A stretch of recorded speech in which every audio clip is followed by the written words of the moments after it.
Olá, boa tarde, tudo bem?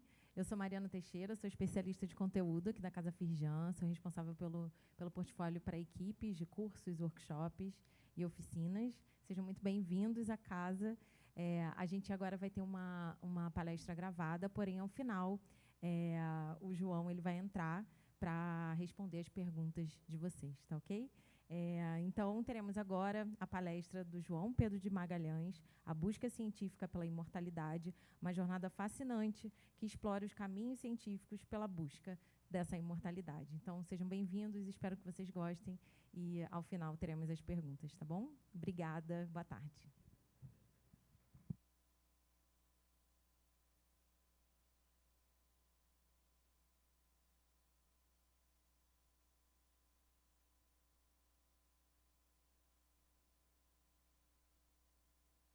Bom dia a todos. Bom dia a todos. É um prazer participar neste evento. Lamento que não possa estar pessoalmente no Rio de Janeiro. No ano passado estive aí, na cidade maravilhosa do Rio, mas devido a outros compromissos não posso estar presencialmente ah, nesta ocasião.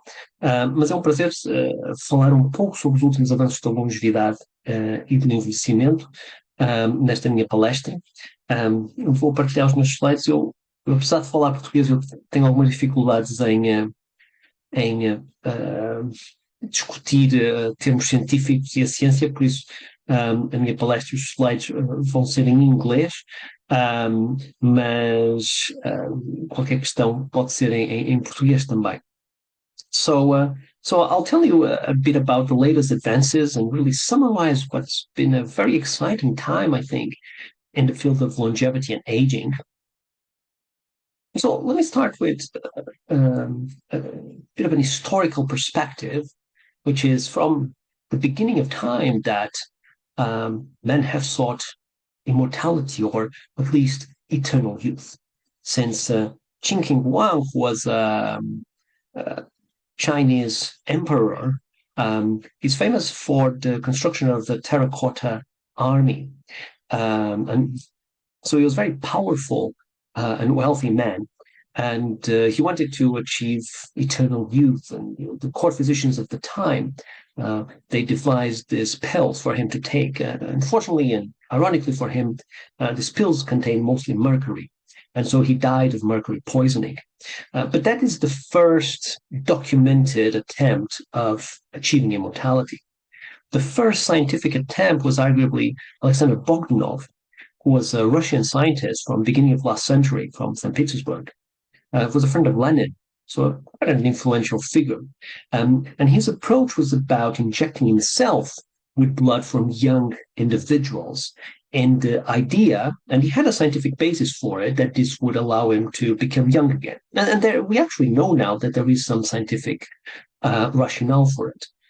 Unfortunately for him, he didn't know about blood types, and so he also died because of one of these treatments.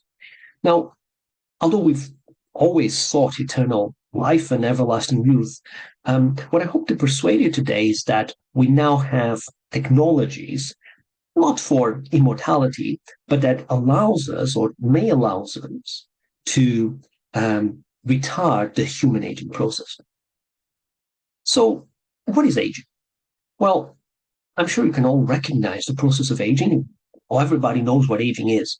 I tend to have a very broad definition of aging. Of course, aging entails very different facets: molecular, physiological changes, functional changes, and an increased susceptibility to diseases. So I tend to have a very broad definition of aging as a progressive deterioration of physiological function, accompanied by an increase in vulnerability and mortality with age. And again, that's broad, but that really encompasses the major features of aging, which is there's an increase in vulnerability. You become more vulnerable with age, you get frailer, and there is physiological decline, and there's an increase in disease susceptibility and mortality. So once you reach about age 30, your chances of dying, they double roughly every 8 years. And that's very consistent. It's a hallmark of aging. It's very consistent across populations, from poor countries to very rich countries. And one example clearly of what the impact of aging is from the COVID-19 pandemic. This is data from China, but it's very similar in Brazil, the UK, and many other countries.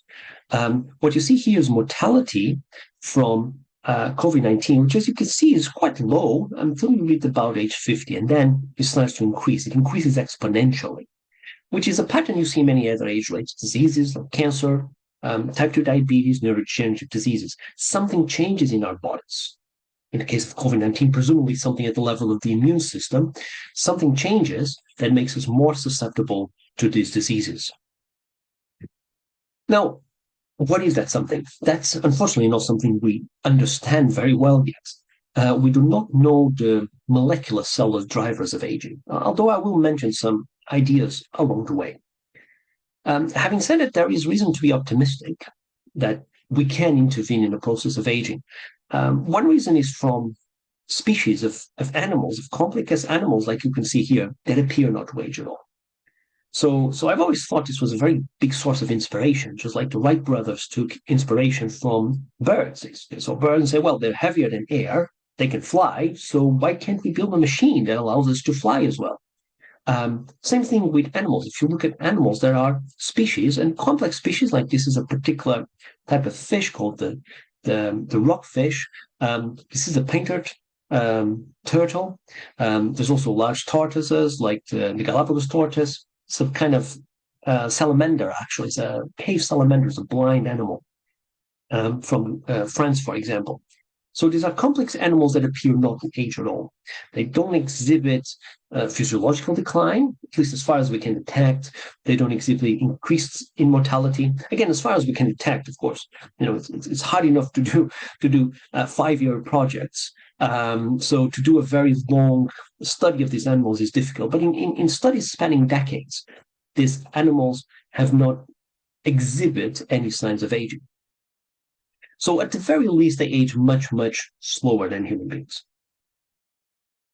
The other approach we can take to investigate these animals and others, which I'll come back to in a little bit, is, of course, by looking at their genetics. And that's going to be one of the major themes of my talk today, is really the power of gathering genetic information and gene manipulations for gaining insights on aging and manipulating aging. I mean, I'll come back to manipulations in a little bit.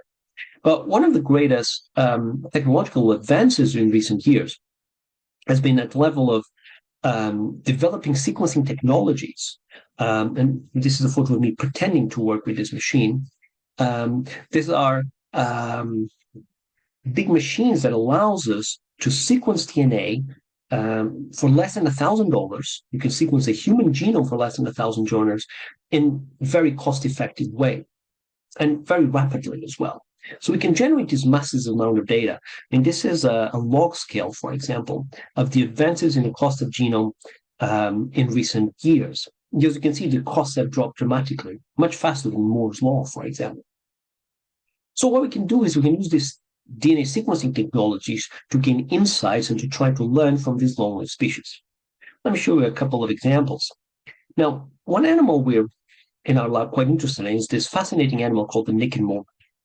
And we're interested in these animals not just because of their good looks. We're interested in them because they're very long-lived. So these are rodents. So they're from the same family as mice or rats. But while mice and rats live 3 or 4 years, naked mole rats can live over 30 years. And they're very cancer resistant. They can develop cancer, but it's quite rare. So they're very cancer resistant. And so what we're trying to understand is what are the cell and molecular and genetic mechanisms for their longevity and for their cancer resistance. And for that, we sequence their genome and then we analyze it, trying to gain insights into it. Now, the other species we're quite interested in is it's called the bowhead whale. So these animals live in the North Atlantic and in the Arctic Ocean, so Greenland, Alaska, Iceland, and they're the second biggest animal on Earth, so the biggest being the blue whale, and they're been estimated to live over 200 years. So these are, this uses indirect methods, biochemical assays. I can go into detail later if you wish. But basically, they've been estimated to live longer than human beings. And they do so without hospitals or doctors, so it's quite remarkable. One thing that's quite remarkable as well is that they must be cancer resistant.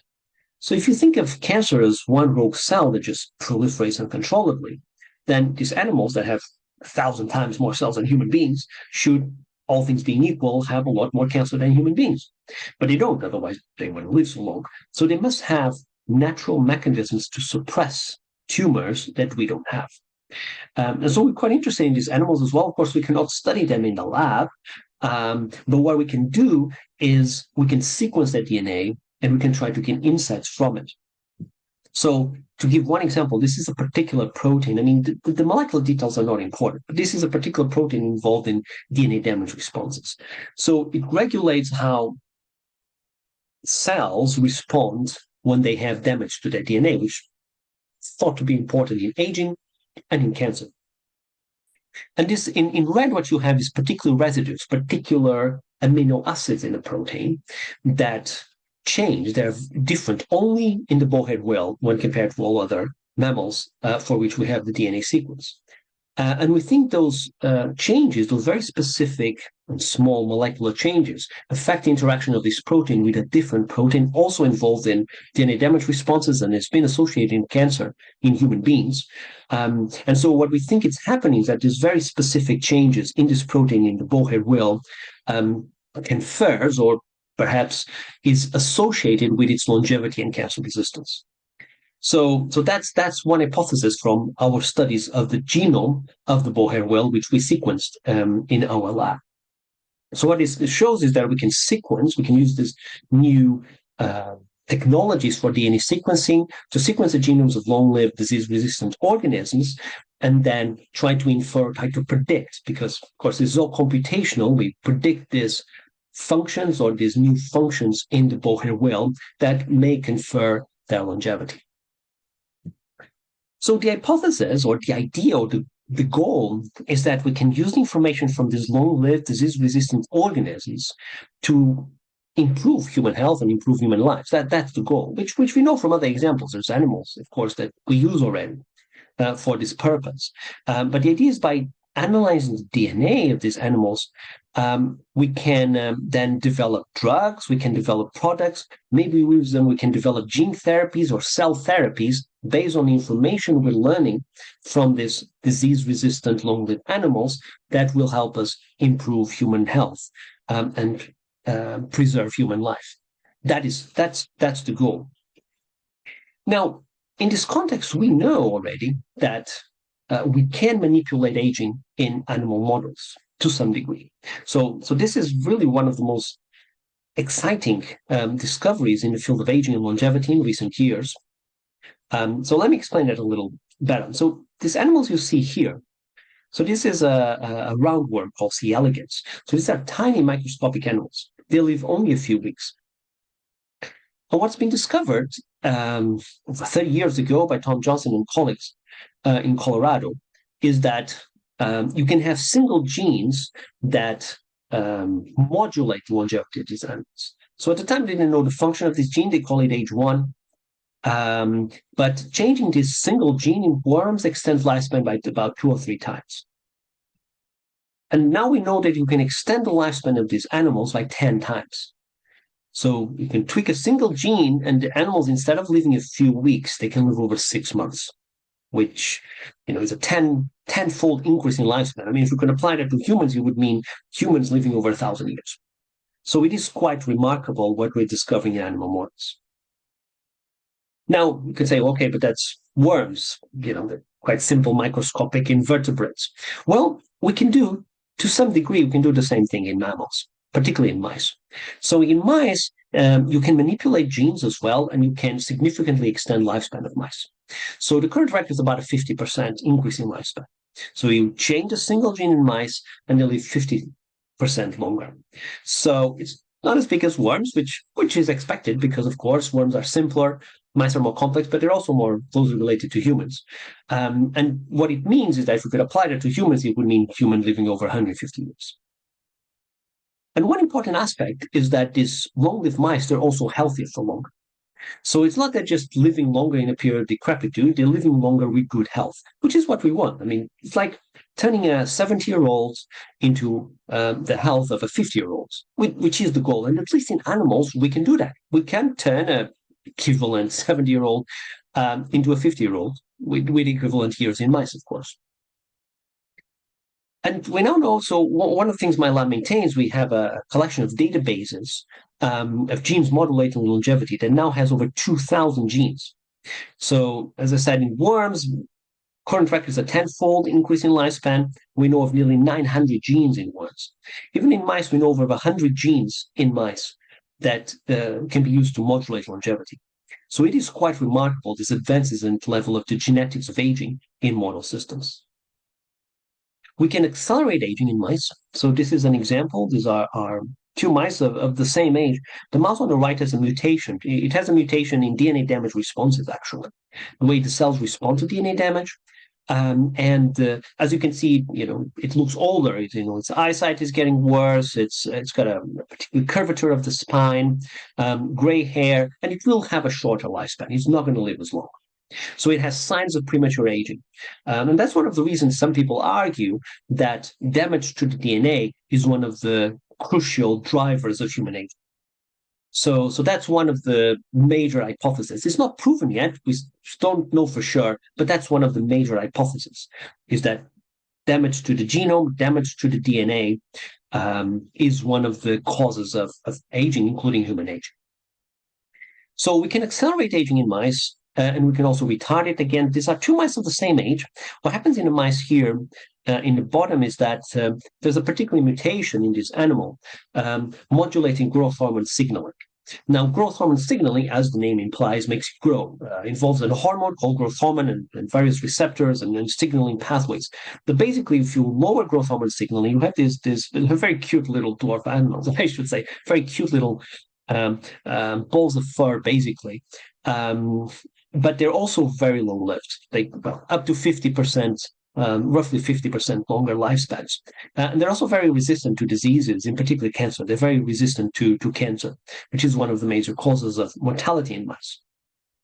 So it's quite remarkable, these advances in model systems. But what about humans? Well, we cannot do genetic manipulations in humans like we can in model systems, but we know genetics has an impact, has a role. So let me show you one quick example, this is Jean Calment. She's the oldest human being on record. She lived to be 122 in France. She's from the south of France, a small town called Arles. She's a great example of the power or the potential, the impact of genetics. Once she joked that she lived to be 120 because she stopped smoking when she turned 100. And that is actually partly true. She did smoke for most of her life. She only stopped smoking quite late in her life because her eyesight was getting worse and she was afraid she would hurt herself lighting up the cigarettes. She was also very fond of port wine from my hometown of Porto in Portugal. And she loved chocolate. She ate lots of chocolate. So she didn't have the lifestyle you'd associate with the longest human being on record. And she's not an only case. When you study centenarians, many of them have no lifestyle factors in common. Some of them will have very healthy lives, other not so much. So there's not really much patterns there. But longevity tends to run in the family. They tend to have other centenarians or nonagenarians in their family, other relatives. So there is a genetic basis to human longevity. Now, I should say, we don't understand which genes are involved yet. There's been lots of studies in centenarians and some candidate genes, but we still don't understand, or we still don't know well, what is the specific genes that confer longevity or are associated with a higher chance of living a very long time. We don't yet understand it. So although there's been a lot of advances in genetics of aging in model systems, we don't understand well the genetic basis of human longevity, even though that the genetics plays an important role. So the point is also that it is possible to manipulate aging, at least in animal models, and I'm convinced in human beings as well. It is possible to manipulate the process of aging. So aging is not just a collection of diseases that run independently. It's not just a sum of age-related diseases. No, there is a synchronization. There are processes associated with aging that could involve things like DNA damage, for example. We still don't understand that very well, but there is a synchronization to the process of aging that increases our susceptibility to a variety of diseases. And of course, we cannot yet manipulate individual genes in human beings, but maybe we can manipulate some of these genes by dietary manipulations or by drugs, pharmacological manipulations. And if we could do that, if we could retard aging in human beings, even if slightly, this would have a massive impact, a massive benefit on human health, on human medicine. Because if you retard aging, you retard all age-related diseases. So you retard cancer, neurodegenerative diseases, heart disease, etc., type 2 diabetes, etc. So you retard them all. So you have a massive impact on human age-related diseases. So then the question is, can we retard aging with dietary and pharmacological manipulations? And the answer is yes. I'll again, without spending too much time, I'll briefly mention what we know. We know that diet is important for health. I'm sure you're aware of this. And we know that dietary manipulations can have an impact on age-related diseases, on aging as a whole. So one type of diet is called caloric restriction. So this has been actually discovered decades ago, first half of last century. And we know that if we reduce the amount of calories, at least in animal models, by maintaining vitamins and minerals healthy, this retards the process of aging. Again, this is in animals like rodents, like mice and rats. Also, there's ongoing studies in monkeys, actually. So we may have data even from primates. But at the moment, the data is from short-lived animals like mice and rats, and also worms and flies and many other animal models, but that includes mammalian models. So we know that particular diets can retard the process of aging in animal models and can delay the onset of age-related diseases.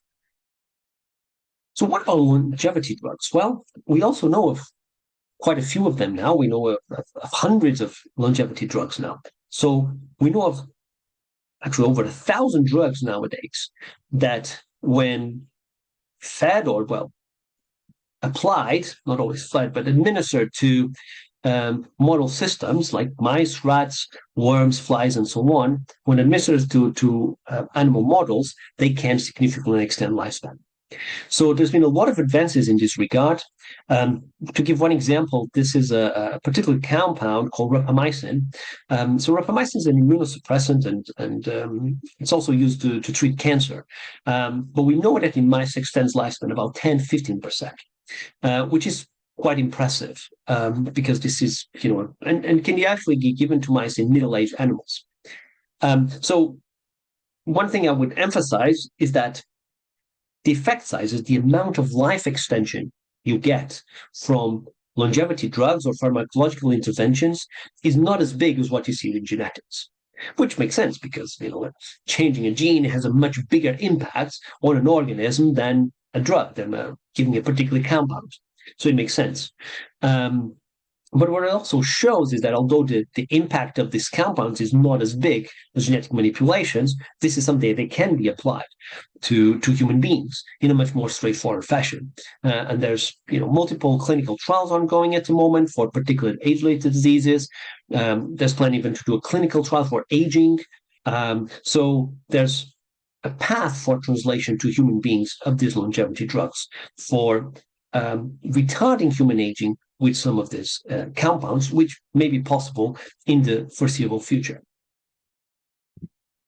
So the ultimate goal really of the field is to intervene in human aging, is to retard human aging, is to postpone age-related diseases. So again, I would emphasize that the goal is to extend health span, is to allow people to live longer, healthier.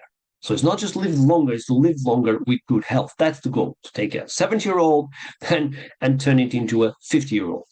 So that's the goal. And again, it's possible in animal models, and that's what we're trying to do now in human beings, is trying to translate those findings into human beings.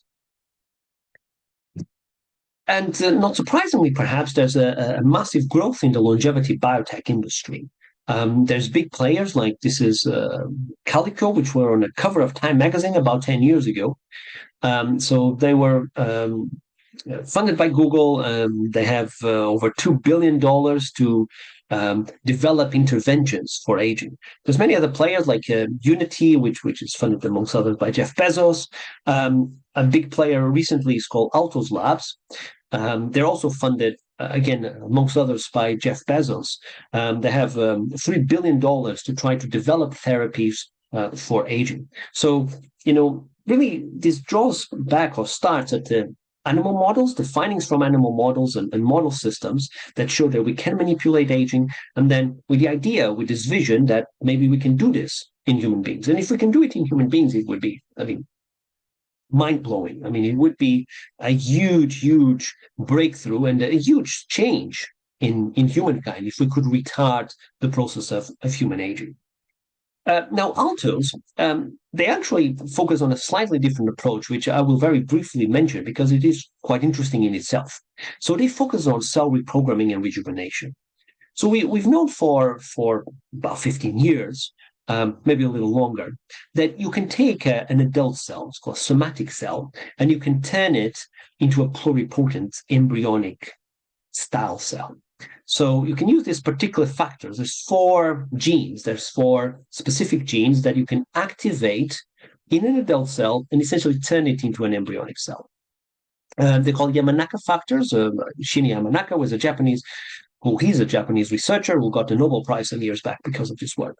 Now, what's been discovered since then by Alejandro Campo and others is that you can apply this to old cells. You can apply this technology to rejuvenate old cells. So you can turn an old cell, you can take a cell from a centenarian and turn it into a young cell according to various molecular markers that I won't go into detail. So it's not an embryonic cell because you don't really want a bunch of embryonic cells in your body. It's still a differentiated cell. So if you take a brain cell, it's still going to be a brain cell, but instead of being an old cell, it's a young cell.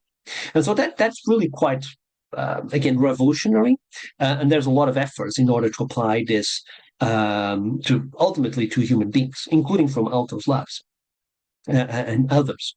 So the goal, of course, is to apply it to organisms, which is still a big question. What is done so far is rejuvenate cells in Petri dishes. So in a Petri dish, you have cells, you can rejuvenate them.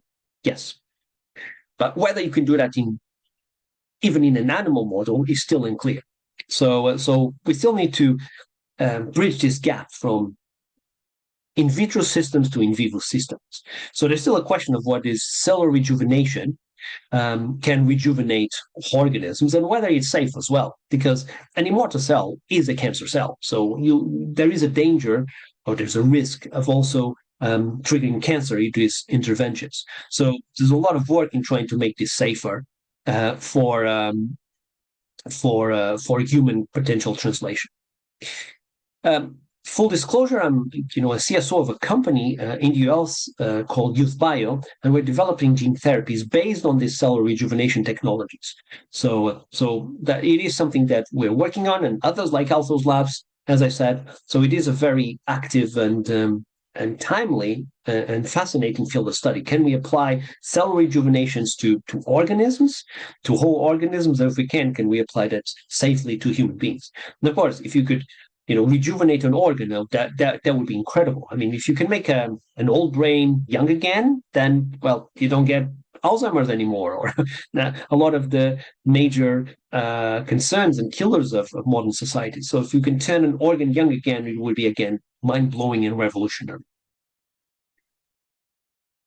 And so, in summary, I've told you that aging has a massive impact, from diseases like COVID-19, cardiovascular diseases, cancer, neurodegenerative diseases, has a major social, economic, medical impact, but it remains a mystery of biology. We still don't understand well what are the molecular, genetic, cellular drivers of human aging. As I said, there's many hypotheses. DNA damage is one of them, telomeres, which I didn't really go through. But, there's various potential mechanisms that we don't understand yet. What are the drivers of human aging? I told you about our work, and there's work of others as well, of using long-lived species to find genes that protect against aging. and age-related diseases like cancer. So this is a different way of doing biomedical research, which is instead of using a disease-prone organism, you're using a disease-resistant organism, a long-lived disease-resistant organism to identify genes that protect against disease, genes that confer longevity. I told you there's a number of genes, over 2,000 genes that regulate aging in animal models, which is quite remarkable. Huge advances in the genetic of aging. You can tweak a gene in C. elegans and make the animals live 10 times longer. It is quite remarkable. And even in mice, you can change a gene and increase a lifespan by up to 50%. I've told you that human longevity has a genetic basis, although we don't understand yet well which genes are involved. So there's still a big gap in knowledge, but there is clearly an impact of genetics. And in terms of translation to humans, because we can't really yet tweak human genes, dietary and pharmacological interventions are the most promising approaches for at least short-term or foreseeable future applications. And we know that this can retard aging in animal models. And lastly, I told you about cell reprogramming and how this can be used to rejuvenate cells. And it is something we and others are trying to discover if it can be applied to organisms, and ultimately if we can use those technologies to treat human diseases and to rejuvenate human organs. That's the objective. So that's the current status. So what about the future? Given that the festival focuses on the future, I thought I'd mention so very briefly just how I see the future. I do think we are going to manipulate human aging. This is a plot of increasing life expectancy, and I think it is going to continue. We are going to be able to retard aging. And at least in the foreseeable future, I see it happening by pharmacological interventions. I think we are going to be able to retard human aging with pharmacological interventions in the foreseeable future. Of course, if we can rejuvenate an organ, that would be groundbreaking. That would be, change humankind.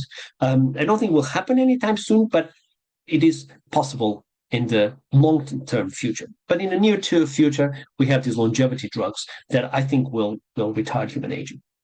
So with that, let me just thank I didn't mention much about our work, but this is our lab members. I'm based at University of Liverpool. I'm based at University of Birmingham. I was in Liverpool for quite a long time, but I'm now in University of Birmingham in the Queen Elizabeth Hospital. And you can find more about me in our lab website, or feel free to connect on social media or send me an email. And I'll be happy to take any questions in inglês ou em português. Por isso, muito obrigado pela atenção. Desculpa. Obrigada, pessoal. Boa tarde. Agora a gente vai entrar num link com o João. Vamos esperar que ele se conectar conosco para quem quiser fazer perguntas. Temos aí já alguma pergunta? Quem quiser pode levantar a mão, que levamos o microfone até vocês. Não, nenhuma pergunta?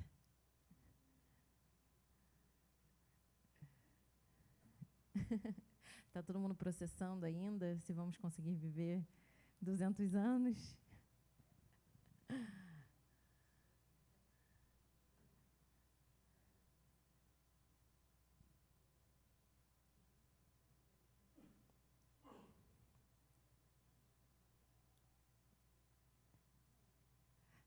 Não querem viver 200 anos?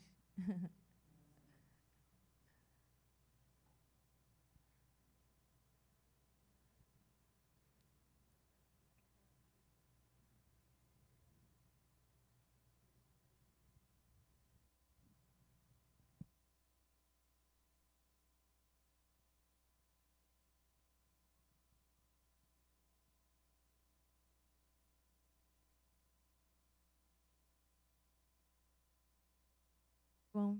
Olá, João. Tudo bem? Nos ouve? Olá, sim. Sim. Bom dia. Tudo bem. Boa tarde. Boa noite para você, provavelmente, né? Sim, boa noite. Estamos aqui com o pessoal na Casa Firjan para fazer algumas perguntas. O pessoal está um pouco impactado, né, com essa pesquisa, mas temos aqui algumas perguntas para você. Só um instante. Bom dia, João. Bem interessante a palestra, a gente viu bastante coisa que está em desenvolvimento, né? tanto do ponto de vista celular quanto do ponto de vista de alimentação. A minha pergunta é se já tem algumas coisas hoje, comprovadamente, que a gente pode colocar em prática que comprovadamente aumenta a expectativa de vida. Sim, é uma boa pergunta. Aquilo que já sabemos que tem um impacto na esperança de vida, digamos, aqueles conselhos que a minha mãe já me dá há muitos anos. Não fumar, não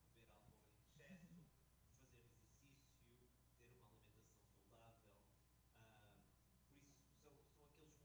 Por isso, são aqueles conselhos de estilo de vida saudável que são, neste momento, ainda são a melhor maneira de aumentar a nossa longevidade. Por isso não existe ainda nada. As pessoas perguntam-me a mim, mas será que eu faço alguma coisa assim especial? Não, eu faço exercício, jogo futebol, e faço exercício, tento não comer demasiada fast food e comida gordurosa ou comer muitos doces. Por isso tento ter um estilo de vida razoavelmente saudável, mas também sem entrar em exageros. Aliás, gosto muito de picanha e de carne, por isso uma pessoa tem que ter um balanço.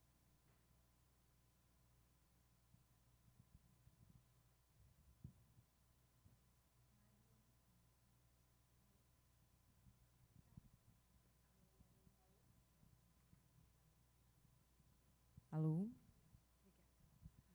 Alô, oi, pronto, João. Obrigada pela sua apresentação, parabéns pelo trabalho. Eu fiquei com duas curiosidades. Uma é saber se existe um efeito somatório. Então, você tem talvez familiares que têm 80, 90, 100 anos e adota o que seriam aí esses hábitos de vida saudáveis. Se isso teria um efeito somatório, então melhora, né? E a outra curiosidade é se você tem alguma referência de questões ligadas a aspectos epigenéticos. Então, independente do seu background genético, conforme você tem certas rotinas, tem certos hábitos, isso poderia influenciar as gerações futuras a partir dessa experiência? Sim, por isso, em relação ao estilo de vida e à genética, sim, até um certo ponto, quando nós vivemos, tem a ver com a genética, tem a ver com o estilo de vida, que por sua vez também impacta a epigenética, e tem a ver com a sorte também, de ter azar, muito acidente. São esses os fatores. Aquilo que acontece é que até certa idade, 70, 80 anos, os aspectos ambientais, ou seja, o estilo de vida, são mais importantes que os aspectos genéticos. A partir de, por exemplo, para a segunda centenários, quinto centenário, os aspectos genéticos já mais importantes do que o estilo de vida. Por isso é que existem centenários que têm estilo de vida muito saudáveis e tem centenários que não têm um estilo de vida muito saudável. Por exemplo, a gente alemã não tinha um estilo de vida super saudável. Era super saudável. Por isso, eu diria que se uma pessoa quer ter 70 ou 80 anos com boa saúde, para isso o mais importante é o estilo de vida. Preferir a alimentação, não fumar, não beber álcool em excesso, fazer exercício. Isso é o mais importante. Mas para ser centenário, viver 120 anos como a gente alemã, nesse caso o mais importante é a genética, o mais importante é escolher bem os pais e os avós. E em relação à epigenética, perguntou sobre a epigenética. A epigenética é um processo bastante amplo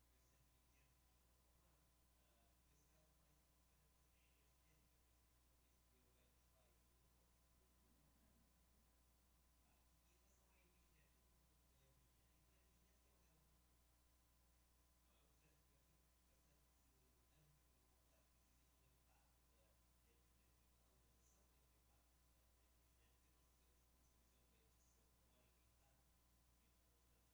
na alimentação, tem um impacto na epigenética.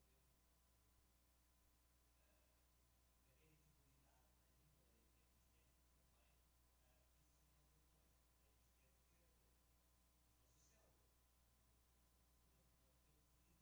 Algo que nós estamos a estudar. Por isso nós temos, por exemplo, existem neste momento relógios epigenéticos que são a forma mais precisa para se quantificar quão envelhecida uma pessoa é. é um tema que está bastante a ser estudado atualmente e algo que nós também estamos a fazer algum trabalho, tentar desenvolver métodos para determinar quão envelhecida uma pessoa é. Por isso é um campo bastante importante e bastante abrangente, na qual agora nós e outros laboratórios estamos a fazer bastante investigação. Inclusive, por exemplo, o Altos Labs estão a fazer investigação na área da epigenética, porque a reprogramação das células, em parte, é um processo epigenético. Quando se transforma uma célula envelhecida numa célula nova, ou numa célula mesmo embrionária, é através de um processo epigenético que isso acontece. Alô? Olá, obrigada. Boa tarde, João. A minha pergunta, ela é sobre um outro aspecto da longevidade, que é a vida social. Né? Eu não sou pesquisadora sobre o tema, mas eu vi um documentário na Netflix, não sei se todos viram aqui, das Blue Zones, né? E uma das coisas, além dessas que você tem pontuado, da genética e do estilo de vida, uma das coisas que aparece bastante é a interação social, é a vida em comunidade, que isso impactaria positivamente na longevidade das pessoas. Eu queria saber se você concorda, se você tem alguma indicação aí, alguma reflexão sobre o tema. Sim, não, é uma excelente pergunta e como eu referi anteriormente, quando se estudam, por exemplo, pessoas centenárias, algumas têm estilo de vida saudável, outras não. Mas algo que é bastante comum em centenários é que eles tendem a estar integrados na comunidade. Por isso, tendem a ter essas tais interações sociais. Claro que existe uma questão, estamos a estar pessoas que nasceram há 100 anos, por isso talvez seja um reflexo da cultura dessas pessoas de há 100 anos. Enquanto atualmente as minhas filhas estão sempre no telemóvel ali no quarto, não é? Por isso pode ser algo que reflita aquilo que se passava há 100 anos. Mas claramente existe um padrão de pessoas que se tornam centenárias e que têm uma longevidade maior, de terem mais interações sociais e terem mais interações dentro da sua própria comunidade. Por isso é algo que se pensa também que seja importante para a longevidade. E também, igualmente, não só para viver muito tempo, mas também para se ter qualidade de vida. E a solidão na velhice é um grande problema. Não é algo que eu trabalho, mas é algo que tenho colegas que trabalhem. Não é só o tempo de vida que é importante, é a qualidade de vida. E nesse aspecto, as interações sociais são algo extremamente importante para a qualidade de vida na velhice.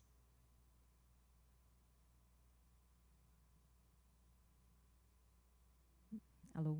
Alô? Eu tenho uma pergunta, João, em relação à questão ética, né? Tem uma discussão muito grande em relação à alteração ética, né, do campo da ética na alteração genética, e como essa temática em relação à mudança celular, né, dentro da sua pesquisa. Sim, é uma questão interessante, a relação da ética. Aliás, eu não mencionei, mas eu também tenho uma afiliação com um centro de investigação de ética aplicada na Universidade de Oxford. Por isso é algo, digamos, algo paralelo que eu estou a fazer. Eu sou biólogo, mas é algo que também tenho trabalhado, porque é algo importante tentarmos compreender e tentarmos resolver algumas das questões éticas.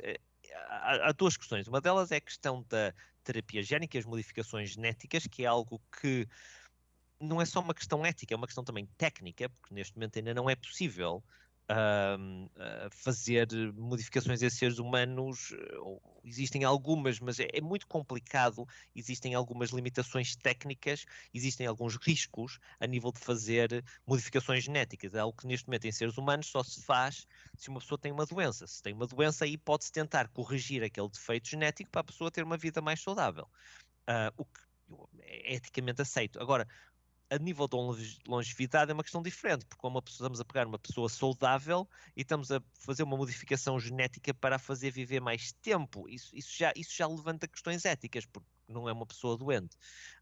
Por isso é uma questão importante e muito interessante, e que neste momento, como eu disse, ainda devido a problemas técnicos, que eu acho que ainda não é algo que seja aceito quer do ponto de vista técnico, quer do ponto de vista ético.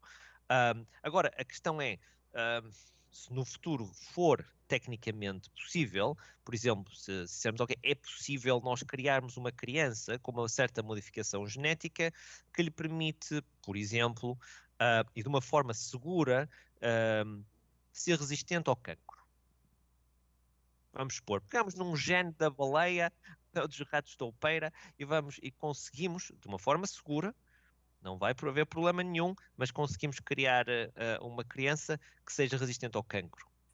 Eu acho que aí já é algo que se eu tivesse a possibilidade que as minhas filhas tivessem resistência ao cancro, era algo que eu diria, ok, é seguro, desde que seja seguro, acho que aí já é algo que seria mais aceitável. Resistência à doença de Alzheimer, ou, por exemplo, uma longevidade maior. São tudo questões que eu acho que são bastante interessantes e que são bastante importantes, mas que têm que ser acompanhados pelos desenvolvimentos tecnológicos e técnicos para tornar essas aplicações seguras e viáveis. Mas lá está, eu acho que se a ciência avançar nesse sentido, eu acho que vai haver aplicações e acho que vai haver interesse nessas aplicações. Mais uma pergunta? Oi, João. Pegando um pouco o gancho do que ela disse, da pergunta, a gente viu na sua palestra que a parte genética, né, já está bem mais avançada até do que eu particularmente achava, né, nesse ponto de retardar o envelhecimento. E a minha pergunta é mais em relação a como você acha que os outros campos da vida estão acompanhando esse avanço da genética, porque eu me lembrei muito do livro do Yuval, de 21 questões, né, sobre o século XXI, que ele fala que, além dessa questão que já tem muito avanço, né, na parte genética de retardar o envelhecimento, tem outras coisas na sociedade que tem que acompanhar isso, né, até questões previdenciárias, questões de emprego, né, para acompanhar esses seres humanos que vão cada vez mais viver, né, com mais qualidade de vida, por mais tempo. Então, como você acha que esses outros campos da vida estão acompanhando esse avanço que já está acontecendo na parte médica, genética, enfim? Sim, é uma ótima pergunta e é um tema bastante grande. Eu diria um tema relacionado com as implicações e com as consequências sociais dos avanços a nível da genética, a nível da longevidade, não é? Nós vemos já alguns, por exemplo, em vários países, recentemente em França havia um debate sobre o aumento da idade da reforma, que deriva de avanços médicos que fazem com que as pessoas estejam a viver cada vez mais tempo. É necessário, do ponto de vista económico e social, aumentar a idade da reforma. Por isso, claramente levanta muitas questões sobre, por exemplo, a níveis de seguros, seguros de saúde.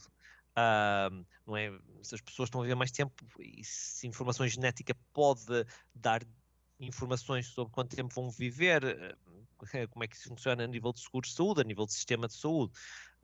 Por isso existem várias questões importantes e nesse aspecto, eu diria, sem entrar em grandes detalhes, é obviamente essencial que do ponto de vista social, do ponto de vista, eu diria mesmo político, do ponto de vista governamental, do ponto de vista, acima de tudo, de sistemas de saúde, que haja os ajustes necessários. Eu quando vejo a situação do ponto de vista mesmo da genética, por exemplo, para dar um exemplo, eu já fiz testes genéticos para ver a minha susceptibilidade a diferentes doenças comuns. É algo que se pode fazer de uma forma relativamente fácil e relativamente barata.